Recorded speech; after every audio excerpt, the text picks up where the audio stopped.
Unë mendoj që ata që merren me bujqësi e din shumë mirë çfarë është fara e keqe. Dhe është ajo fara e keqe që polli të ndjerën LSI. Dhe ju e dini që kemi hequr me atë farë të keqe. Sot, ajo farë e keqe nuk duhet lënë të mbi e të marri fushat e politikës shqiptare. Sepse nuk ka asnjë ofertë, nuk ka asnjë gjë të re.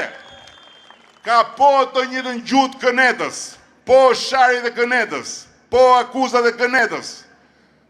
Dhe ndryshe nga këneta, ka vetëm një gjë. Këneta ka një buf të lodhur të mbaruar që i fiken llampat në çdo 5 fjali, kurse ata kanë ca djem të ri. Kjo është e vërtet në mosh, po jo në tru.